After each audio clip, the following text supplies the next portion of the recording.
Hello everyone and welcome to Bansal academy. So हम लोगों ने लास्ट लेक्चर के अंदर अपनी इनेट इम्यूनिटी और अडेप्टिव इम्यूनिटी को कम्प्लीटली डिस्कस कर लिया है। देन उसके अलावा फिर मैंने आपको और क्या चीज़ बताई थी कि आपकी ऑटो इम्यून डिजीजेज किस वजह से हो जाती हैं, राइट। देन हमने देखा था कि हमारी बॉडी के अंदर अलग अलग टाइप्स के एंटीजन्स के ऊपर प्रेजेंट डिफरेंट डिफरेंट टाइप्स के एपिटोप्स के लिए डिफरेंट टाइप्स के रिसेप्टर्स जो हैं वो बॉडी के अंदर प्रेजेंट होते हैं, मतलब बॉडी से बाहर प्रेजेंट होंगे।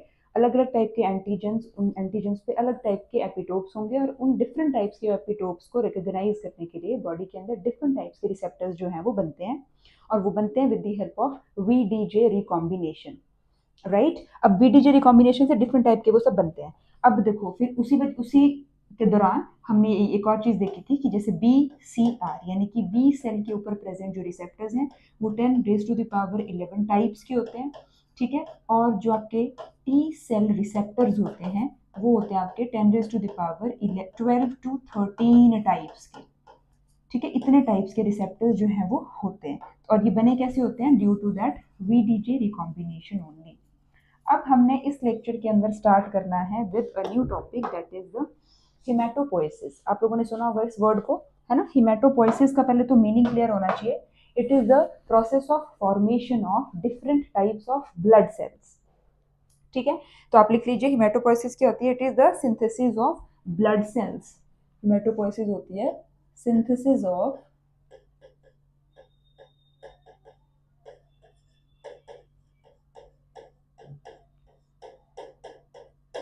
Blood cells. और ये जो हिमेटोपोइसिस का प्रोसेस है ये डिपेंडिंग अपॉन कि जो आपका इंडिविजुअल है वो अपनी कौन सी स्टेज में है, कि वो क्या वो अपनी एम्ब्रियो स्टेज में है या फिर फिटस की स्टेज में है या फिर वो अडल्ट बन चुका है। Depending upon all this three types of stages on which the individual is present, ठीक है। अलग अलग जगहों पे जो है वो हिमेटोपोइसिस चलती है, ठीक है। हिमेटोपोइसिस वैसे हिमेटोपोइटिक स्टेम सेल्स का काम होता है हिमेटोपोइसिस में, ठीक है। हिमेटोपोइसिस में जो काम करने वाले सेल्स होते हैं उन्हें बुलाते हैं हम लोग हिमेटोपोइटिक स्टेम सेल्स, ठीक है जी। क्या बुलाते हैं? Haematopoietic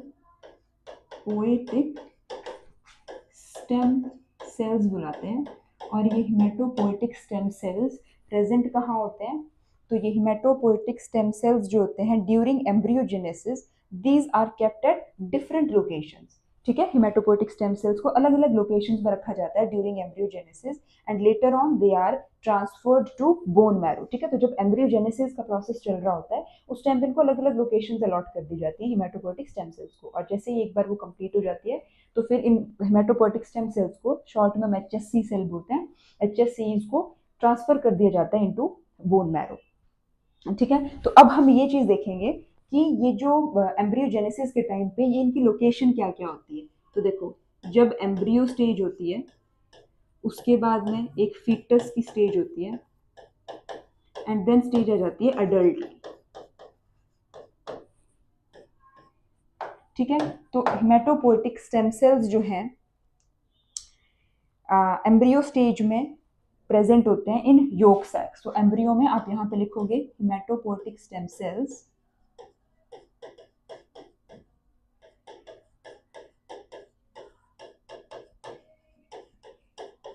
they are present in yolk sac, yolk sac के अंदर प्रेजेंट है। उसके बाद अगर हम बात कर लें फिटस की, तो जो हेमेटोपोइटिक स्टेम सेल्स हैं वो फिटस के केस में आपको मिल जाएंगे स्प्लीन में और लिवर में। और अगर हम बात करें एडल्ट्स की, तो एडल्ट्स के अंदर जो हिमेटोपोइटिक स्टेम सेल्स हैं वो आपको देखने को मिलते हैं बोन मैरो में। तो HSC in bone marrow,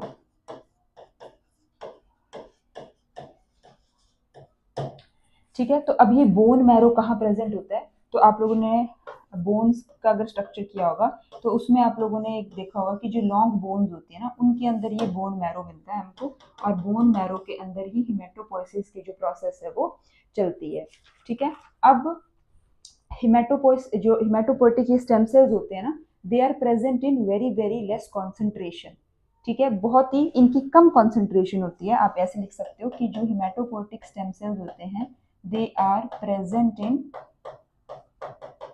in very less concentration, इनकी काफी कम कॉन्सेंट्रेशन होती है। अगर आपसे ये चीज पूछ ली जाए कि कॉन्सेंट्रेशन में भी कि कितनी कम कॉन्सेंट्रेशन, तो आप बोलोगे कि एक हिमेटोपोटिक स्टेम सेल मिलेगा आपको 50,000 स्ट्रोमल सेल्स के अंदर। ठीक है, 1 hematopoietic stem cell will be found in the 50,000 stromal cells। ठीक है, तो इसका मतलब क्या हुआ कि जो हिमेटोपोइसिस की जो पूरी की पूरी एक प्रोसेस है, इसको स्टडी करना काफी डिफिकल्ट हो जाता है, क्योंकि एक हिमेटोपोटिक इतने सारे स्ट्रोमल सेल्स में कहीं हमें एक HSC जाकर के मिलेगा, उसमें फिर हम लोग जो है वो पूरी की पूरी प्रोसेस को देखते हैं, तो ये काफी डिफिकल्ट सा प्रोसेस है। ठीक है, बाकी ये जो हिमेटोपोइटिक स्टेम सेल्स होते हैं ये कैसे होते हैं, मल्टी पोटेंट होते हैं। ठीक है, इसके बारे में आप एक और चीज लिखो कि ये जो हिमेटोपोइटिक स्टेम सेल्स होते हैं दे आर मल्टी पोटेंट। ठीक है, मल्टी पोटेंट टर्म का आप लोगों ने सुना होगा, टर्म्स होती हैं जैसे कि टोटीपोटेंट, देन प्लूरीपोटेंट, उसके बाद मल्टीपोटेंट, देन यूनिपोटेंट, है ना। तो ये पोटेंट चीज मतलब मल्टीपोटेंट टर्म का क्या मतलब है, सबसे पहले टोटीपोटेंट पे आ जाते हैं। तो अगर आप लोगों ने ये टोटीपोटेंट वर्ड सुना हुआ है, तो टोटीपोटेंट का मतलब होता है कि ऐसा कोई सेल जो कि एक कंप्लीट ऑर्गेनिज्म बनाने की कैपेसिटी रखता है। ठीक है, जैसे जब आपका वो एम्ब्रियो होता है, तो वो उसकी चाहे आप कोई से भी सेल उठा करके ले लो, जैसे आप उसकी कोई एक सेल उठा करके अलग कर दो और उसको वही प्रॉपर एनवायरमेंटल कंडीशंस प्रोवाइड कर दो जो कि एक एम्ब्रियो को ग्रो करने के लिए चाहिए।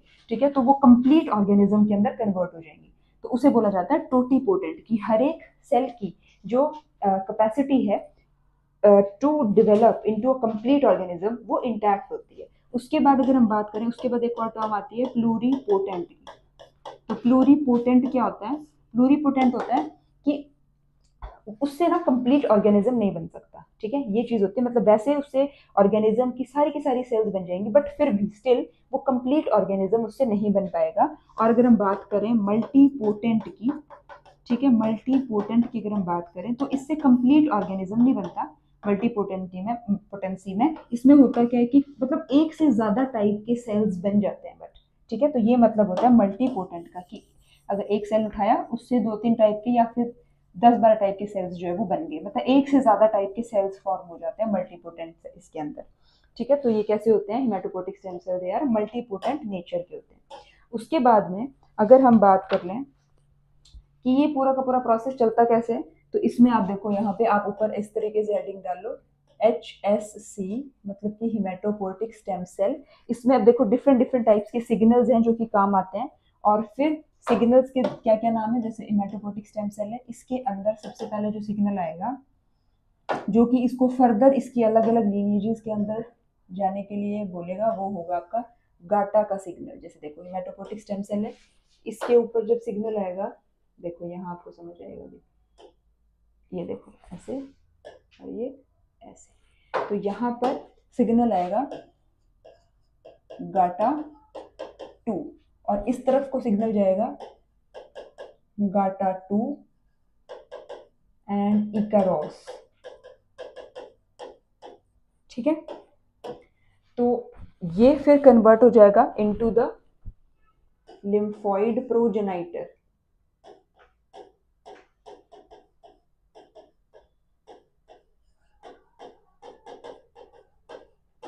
लीनिएज, जबकि सिर्फ गाटा 2 सिग्नल मिलने के बाद ये कन्वर्ट होता है इनटू द माइलॉइड प्रोजेनाइटर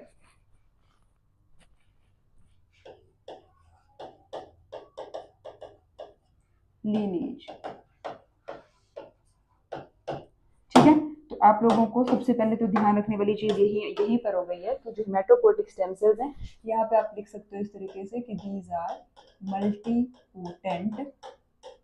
ठीक है, गाटा 2 जब सिग्नल मिला तो एक लीनिएज ये जिसमें ये डिवाइड हुआ वो थी आपकी माइलॉइड प्रोजेनेटर लीनिएज, जो दूसरी लीनिएज थी वो थी गाटा 2 और इकेरोस की लीनिएज। ठीक है, उसके बाद अब हम एक काम करते हैं, जो आपकी लिम्फोइड प्रोजेनेटर वाली लीनिएज है, ठीक है, इसके अंदर क्या क्या सेल्स बनते हैं वो पहले देख लेते हैं, क्योंकि वो थोड़ा कम है। और उसके बाद फिर हम देखेंगे कि माइलॉइड प्रोजेनिटर लीनिएज के अंदर कौन कौन से सेल्स आते हैं। ठीक है, तो अब देखो जो लिम्फॉइड प्रोजेनिटर लीनिएज है, इससे सबसे पहले तो डायरेक्टली एक सेल बन जाता है, कौन सा, that is natural killer cell. ठीक है, लिम्फॉइड प्रोजेनिटर लीनिएज से एक तो आपका बन जाता है NK सेल, या फिर इसी को आप बोल सकते हो नेचुरल किलर सेल्स बनते हैं इससे। उसके बाद में लिम्फॉइड प्रोजेनिटर से जो है वो आगे के 2 टाइप के और सेल्स बनते हैं, दैट आर योर, यहाँ पे आप लिख सकते हो लिम्फोसाइट्स।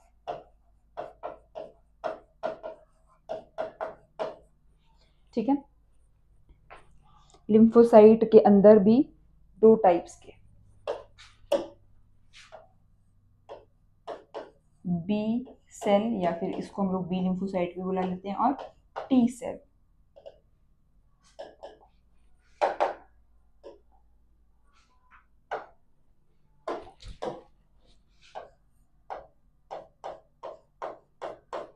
ठीक है, बी सेल और टी सेल।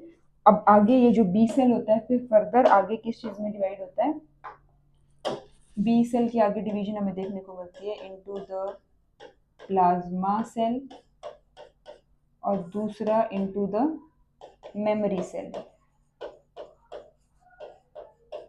उसके बाद अगर हम बात करें टी सेल की, तो टी सेल में भी हमें आगे फर्दर डिविजन देखने को मिलते हैं into the T helper cell, T cytotoxic cell और टी रेगुलेटरी सेल।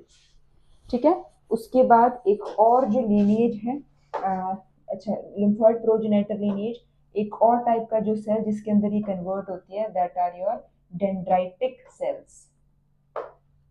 क्या नाम है, डेंड्राइटिक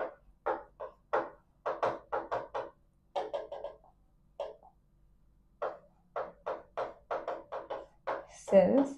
और डेंड्राइटिक सेल्स के लिए जो सिग्नल रिक्वायर्ड होता है वो सिग्नल का नाम है FLT3L, FMS like tyrosine kinase ligand.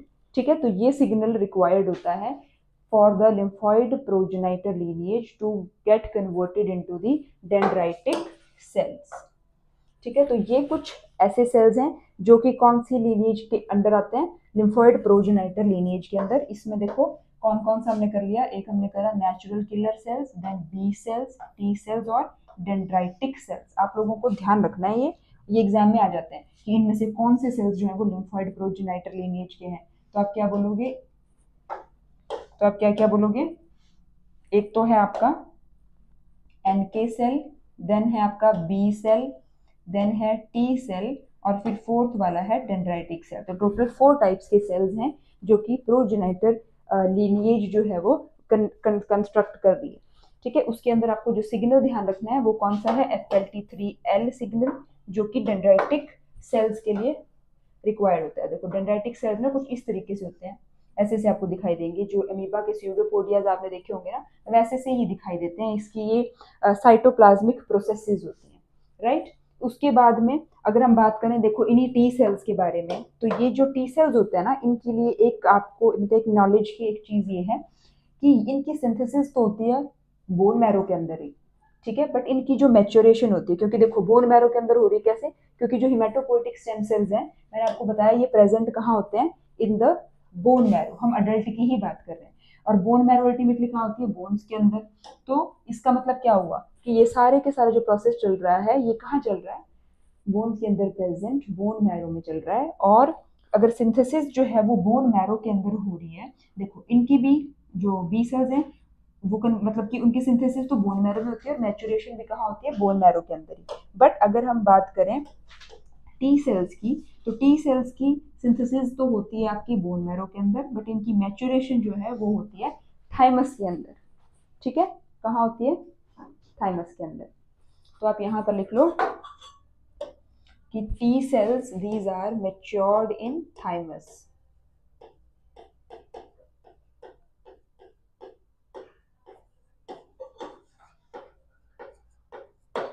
ठीक है, थाइमस के अंदर मैच्योर होते हैं ये। थाइमस क्या है, आपका एक लिम्फॉइड ऑर्गन है जिसको हम आने वाली क्लासेस में देखेंगे।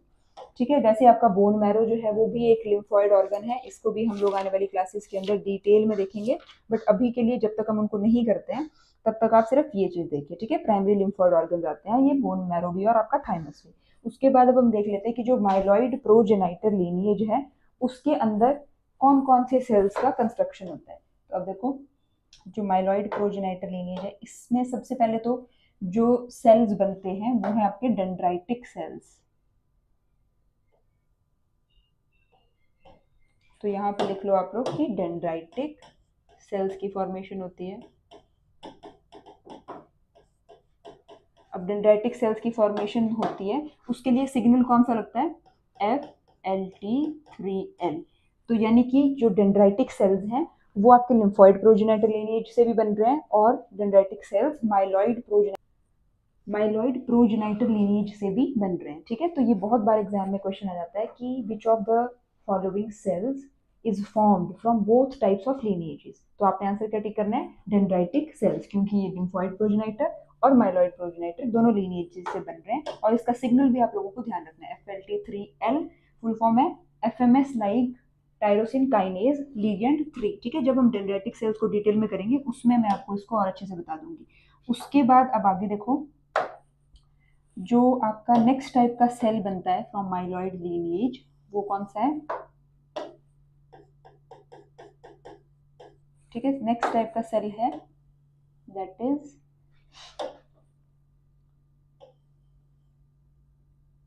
ग्रेन्युलोसाइट मोनोसाइट प्रोजेनाइटर सेल, ठीक है।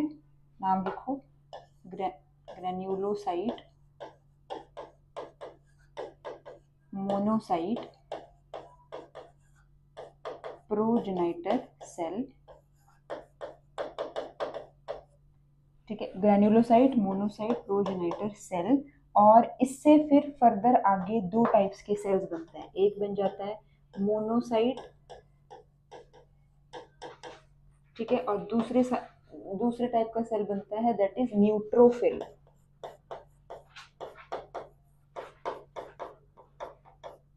ठीक है। न्यूट्रोफिल्स बनते हैं। अब इसके लिए जो सिग्नल रिक्वायर्ड होता है वो होता है आपका GM-CSF,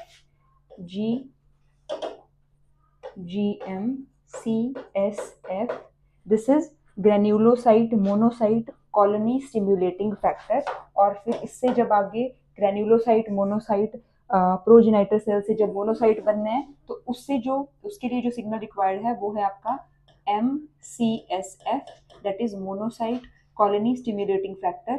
और जो आपका न्यूट्रोफिल्स बनने हैं इसके लिए सिग्नल होगा ग्रेन्युलोसाइट कॉलोनी स्टिम्युलेटिंग फैक्टर। तो MCSF और GCSF, और कंबाइंड सिग्नल कौन सा है, granulocyte monocyte colony stimulating factor that is GM-CSF, ठीक है। तो ये सिग्नल्स के जो सिग्नल्स हैं ये आपको ध्यान में रखने हैं। उसके बाद इसके अलावा और कौन सी लीनिएज, इस लीनिएज से और कौन से सेल्स बनते हैं, तो वो हैं, ये देखो यहाँ पे नेक्स्ट टाइप के जो सेल्स इससे बन रहे होते हैं वो होते हैं इओसिनोफिल प्रोजेनाइटर,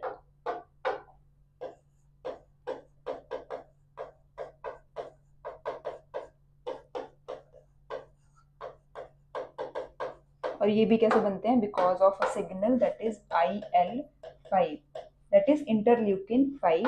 और फिर इओसिनोफिल प्रोजेनाइटर से बनते हैं इओसिनोफिल्स,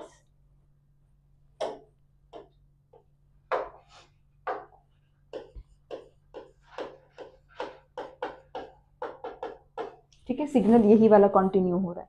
द नेक्स्ट टाइप के होते हैं बेसोफिल प्रोजेनाइटर, ठीक है। इसी से आगे हम कर लेंगे। नेक्स्ट टाइप की जो सेल्स बन रहे होते हैं दैट आर बेसोफिल प्रोजेनाइटर,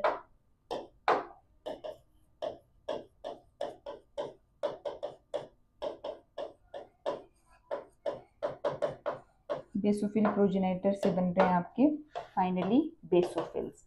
अब इसके लिए कोई सिग्नल जो है एज सच ऐसे स्पेसिफाइड नहीं है, ठीक है, तो आप इसको वैसे लिख लोगे। देन फिर नेक्स्ट टाइप के सेल्स होते हैं दैट इज जो प्लेटलेट्स और जो रेड ब्लड सेल्स होते हैं वो भी यहीं से बनते हैं। तो यहाँ से एक तो आ जाएगा आपका मेगा कैरियोसाइट प्रोजेनाइटर,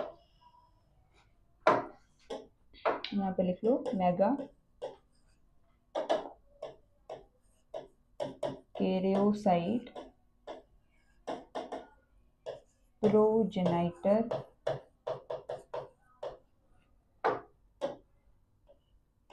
ठीक है। मेगा कैरियोसाइट प्रोजेनाइटर से बन रहे हैं प्लेटलेट्स और जो सिग्नल इसके लिए लगा है, यूज हुआ है, वो है थ्रोम्बोपोएटिन।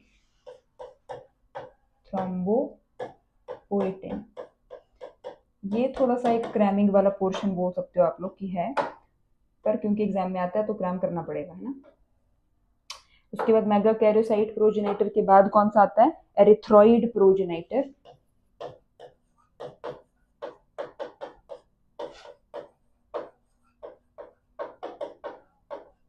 एरिथ्रॉइड प्रोजेनाइटर से बनता है आपका एरिथ्रोसाइट या फिर आरबीसी, ठीक है। RBC are also known as erythrocytes,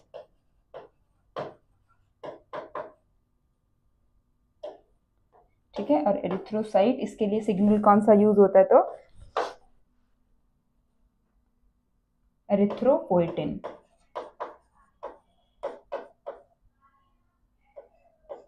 ठीक है। ये जो एरिथ्रोपोएटिन है, वैसे it is released from the kidneys और फिर ये एक्ट करता है जाकर के बोन के अंदर प्रेजेंट बोन मैरो में, और फिर वहां पर ये एरिथ्रॉइड प्रोजेनाइटर सेल बनवाता है after acting upon the haematopoietic stem cells, और फिर उससे जो है वो आरबीसीज का फॉर्मेशन होता है, ठीक है। तो ये है आपका पूरा का पूरा हिमेटोपोइसिस का एक प्रोसेस, जो कि आप लोगों को ध्यान रखना पड़ेगा, क्योंकि इस टेबल से आपको क्वेश्चन मिलेंगे ही मिलेंगे, चाहे आप कोई सा भी एग्जाम दे लो अपने लाइफ साइंसेज से रिलेटेड, ठीक है। तो ये आप लोगों को ध्यान रख लेना है। मेन जो चीज़ है इसमें, एक तो आ जाएगी कि कौन से सेल्स दोनों लिनिएजेस से बनते हैं, तो एक ये आंसर आ जाएगा आपका डेंड्राइटिक सेल, ठीक है। उसके बाद में ये जो इंटरल्यूकिन 5 वाला जो सिग्नल है, ठीक है, जिससे इओसिनोफिल प्रोजेनेटर सेल्स बन रहे हैं, ये बहुत बार पूछ लिया जाता है।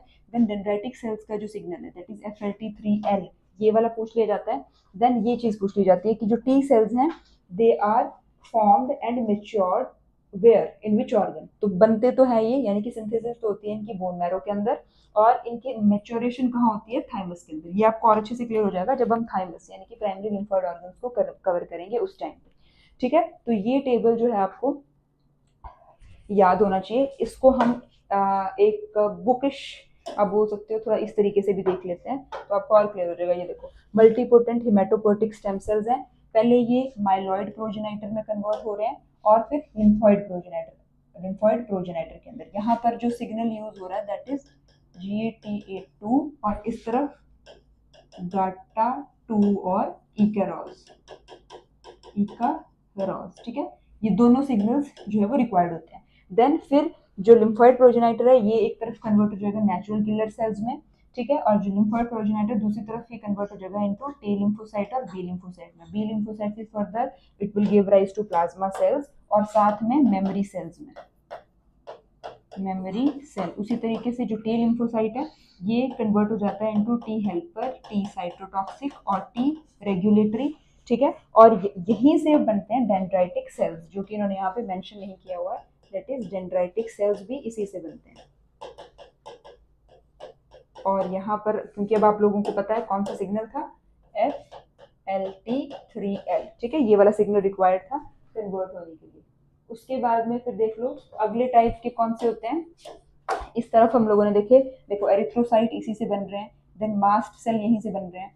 उसके बाद में देखो मास्ट सेल और बेसोफिल, ये एक से ही बनते हैं, ठीक है। उसके बाद में माइलोब्लास्ट में, अच्छा ये यहाँ पर आ गया आपका बेसोफिल, न्यूट्रोफिल, इओसिनोफिल, मोनोसाइट जब आपके ब्लड के अंदर होते हैं उस टाइम पे ये कैसे होते हैं, इनएक्टिव, और फिर मैक्रोफेज में कन्वर्ट हो जाते हैं ये टिश्यूज में जब पहुंचते हैं उस टाइम पे, और ये एक्टिव होता है यहाँ पर पहुंच के। Then megakaryocyte, that is thrombocytes या फिर प्लेटलेट्स, ठीक है। तो बेसिकली आपको कौन सा वाला टेबल जो है वो ध्यान होना चाहिए, जो हमने ये वाला किया है यहाँ पर, ठीक है। आपको ये वाला जो है विद सिग्नल्स, ये पूरा अच्छे तरीके से लर्न कर लेना। उसके बाद फिर अब देखो नेक्स्ट उस पे आ जाओ टॉपिक पे। टॉपिक का नाम है CD मॉलिक्यूल्स, ठीक है। CD molecules means cluster of differentiation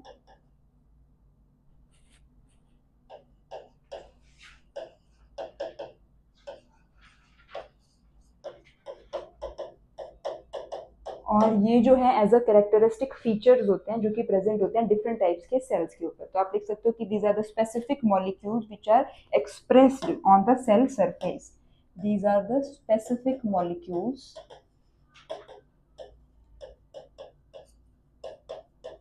which are expressed on the cell surface। ठीक है, अब कौन कौन से सेल्स के ऊपर, और इनका जो नेचर होता है वो कैसा होता है, प्रोटीनेशियस। तो ये प्रोटीन नेचर के होते हैं। जो सीडी मॉलिक्यूल्स की जो बात कर रहे हैं हम उनकी बात कर रहे हैं कि जो सीडी मॉलिक्यूल्स हैं, एक तो ये एक स्पेसिफिक मॉलिक्यूल्स होते हैं जो कि सेल के सरफेस के ऊपर आपको देखने को मिलेंगे। किस सेल के, ये जो हमने यहाँ पे different different types of cells करे ना, इन्हीं के सरफेस के ऊपर ही हमें देखने को मिल जाते हैं। और ये इनका नेचर क्या होता है, प्रोटीन। उसके बाद में अब देखो यहाँ पर सबसे पहले आप देख लो B cells, T helper, T cytotoxic. B cell, then T helper, T cytotoxic और नेचुरल किलर या फिर एनके सेल्स भी बोलते हैं हम लोग इनको। तो इनके अंदर अलग अलग टाइप के सीडी मॉलिक्यूल, या फिर आप बोल सकते हो इनके सरफेस के ऊपर, देखो ये सरफेसेस के ऊपर different kinds of CD molecules जो है आपको देखने को मिल जाएंगे। अगर आप लोगों ने थोड़ी बहुत भी अगर इम्यूनोलॉजी की हुई है तो उसमें आपने देखा होगा कई बार हम लोग सी टी हेल्पर सेल्स को जो है वो T4 सेल, CD4 सेल भी बुला लेते हैं ना। और यहाँ पे इससे ही बहुत बार क्वेश्चन बन जाता है कि CD4 जो है वो कौन से सेल को बुलाते हैं। तो उसको हमने CD4 सेल बुलाया क्यों, क्योंकि उसमें CD4 यानी कि क्लस्टर ऑफ डिफरेंशिएशन 4 टाइप का सीडी मॉलिक्यूल उसके सरफेस के ऊपर प्रेजेंट होगा। अभी हम पहले ये लिखेंगे कि कौन कौन सी CD molecules in different different cells के सरफेसेस के ऊपर प्रेजेंट होते हैं। तो देखो बी सेल्स की अगर हम बात करें तो इसके ऊपर प्रेजेंट होता है एक CD19 plus, CD21 plus, CD86 plus और CD35 प्लस। तो ये टोटल 4 हैं जो कि बी सेल के सरफेस के ऊपर आपको मिल जाएंगे। इसमें जो आपको ध्यान रखना है वो है CD19, ठीक है, क्योंकि इसी से आपको क्वेश्चन बनेगा कि CD19 जो है वो किसके ऊपर मोस्टली प्रेजेंट होता है, बी सेल्स के ऊपर। ठीक है जी, तो CD19 आपको भूलना नहीं है, मतलब बोलने में। देखो ये CD19 को आपको दिमाग में रख लेना है, वैसे ये सारे ही रखने हैं बट स्पेसिफिकली अगर मैं बात करूँ तो CD19। उसके बाद में अगर हम टी हेल्पर सेल्स की बात करें तो इसके ऊपर प्रेजेंट होता है CD4 प्लस, CD3 प्लस और CD28 प्लस। ठीक है, इसमें ये 3 सीडी मॉलिक्यूल्स जो है वो आपको मिल जाएंगे देखने को। और इसमें भी अगर हम स्पेसिफिक बात करें तो CD4 वाला, इससे क्वेश्चन आता है कि आप देखोगे बहुत सारी जगहों पे जहाँ पे टी हेल्पर सेल्स की बात हो रही होती है तो अब उनको टी हेल्पर या TH ना संबोधित करके आप बोल सकते हो, हम CD4 से भी उसको बुला लेते हैं। ठीक है जी, उसके बाद में फिर आगे लिख लो जो TC सेल्स हैं इनको हम क्या क्या नाम देते हैं, तो CD8 प्लस, CD3 प्लस और CD28 प्लस। ठीक है, तो देखो CD3 प्लस और CD28 प्लस ये दोनों के लिए कॉमन है, डिफरेंस क्या है सिर्फ CD8 प्लस के अंदर। तो देखो CD8 प्लस जो है वो हम किसको बुलाते हैं, टी साइटोटॉक्सिक को। देन अब लास्ट बच गया हमारा नेचुरल किलर सेल्स। तो नेचुरल किलर के अंदर, नेचुरल किलर में कौन कौन से प्रेजेंट होते हैं, एक तो होता है इसके अंदर CD16, ठीक है, और CD16 प्लस और CD56। ठीक है, तो ये होता है नेचुरल किलर सेल के लिए। अब इसमें भी अगर आपको एक ध्यान रखना है जो कि इंपॉर्टेंट है वो है CD16 प्लस वाला, ठीक है, जिससे कि आपको एग्जाम में पूछा जाएगा। तो ये हमने कर लिया cluster of differentiation molecules which are present on the different kinds of cells. ठीक है, तो क्या बोला मैंने, CD19 इसमें, बी वाले में TH के अंदर CD4, TC में CD28 और नेचुरल किलर में CD16। अब देखो ये जो CD16 है ना, ये किसे बुला, ये किसका नाम है CD16, ये नाम है FC गामा R3 रिसेप्टर का। क्योंकि जो नेचुरल किलर सेल्स होते हैं इनके ऊपर कुछ रिसेप्टर्स प्रेजेंट होते हैं जिनका नाम होता है यही FC गामा CDR3 रिसेप्टर, और इसी को हम लोग जो है वो CD16+ के नाम से भी बुला लेते हैं। ठीक है जी, इतना क्लियर हो गया। तो एक बार देख लेते हैं दोबारा से हमने क्या क्या किया इस लेक्चर के अंदर। देखो, हिमेटोपोइसिस से स्टार्ट किया था। हिमेटोपोइसिस में हिमेटोपोइसिस होता क्या है, तो सिंथेसिस ऑफ ब्लड सेल्स। अब आप लोगों को पता है किन ब्लड सेल्स की बात हो रही है। ये देखो, ये सारे ब्लड सेल्स की हम बात कर रहे हैं यहाँ पे। ये monocyte, then neutrophil, eosinophil, basophil. ठीक है, बेसोफिल के बाद प्लेटलेट्स, देन ये आरबीसीज। उसके बाद यहाँ पे dendritic cells, B cell, T cell और एनके सेल्स। ठीक है, डेंड्राइटिक सेल दोनों से बनते हैं, दोनों लीनिएज से। यहाँ पर एक चीज सही कर लो, सही नहीं ऐड कर लो, बेसोफिल्स के साथ में मास्ट सेल्स भी इसी लीनिएज से बनते हैं। ठीक है जी, मास्ट सेल्स। ठीक है, तो आप लोगों ने ध्यान क्या रखना है इन दो टाइप्स की लीनिएजेस का। ठीक है, उसके बाद किस लीनिएज से कौन से सेल्स बन रहे हैं आप एक ध्यान रख लोगे, आपको दूसरी भी रखने की जरूरत नहीं है। जैसे लिम्फोइड प्रोजेनेटर से एक एनके सेल्स बन रहे हैं, बी सेल बन रहे हैं, टी सेल बन रहे हैं, और डेंड्राइटिक तो दोनों के साथ कॉमन है। उसके बाद जो बच गए वो सारे के सारे कहाँ गए, माइलॉइड प्रोजेनेटर में। सिग्नल कौन कौन से ध्यान रखने हैं, यही वाला FLT3L वाला और इंटरल्यूकिन 5, ये दो सिग्नल्स बड़े इंपॉर्टेंट। ठीक है, उसके बाद में फिर मैंने आपको ये इसका एक, आप बोल सकते हो एक ये वाली पिक्चर दिखाई हिमेटोपोइसिस के लिए ही। और फिर हमने एक लास्ट जो टॉपिक किया वो था आपका CD मॉलिक्यूल्स का। ठीक है, इसके अंदर क्या बोला कि इन्हीं सेल्स के अंदर, इन्हीं ब्लड सेल्स के ऊपर different different CD molecules present होते हैं। और ये CD मॉलिक्यूल्स होते क्या है, they are nothing but proteins. उसके बाद में देखो बी सेल के स्पेसिफिक CD19, देखो प्रेजेंट ये सारे ही होते हैं, बट सिर्फ अगर एक की बात करी जाए तो वो CD19 जिस नाम से उसे बुलाया जा सकता है। ठीक है, वो CD19। उसी तरीके से टी हेल्पर के लिए CD4+, और टी साइटोटॉक्सिक के लिए CD8+, और नेचुरल किलर के लिए CD16+। ठीक है, इसमें अगर आप देखो ऐसे याद रख सकते हो कि देखो CD4+ है, उसको हम टी हेल्पर सेल, तो 4 ऐसे लिखते हैं और HB थोड़ा सा सिमिलैरिटी है ना, तो टी हेल्पर को हम क्या बुलाते हैं, CD4। बस ऐसी छोटी मोटी ट्रिक्स यूज करके लर्न तो रखनी पड़ेगी चीजें, है ना। तो चलो आज के लेक्चर में हम इसी के साथ में अपना खत्म करते हैं लेक्चर, मिलते हैं नेक्स्ट लेक्चर में। Thank you so much.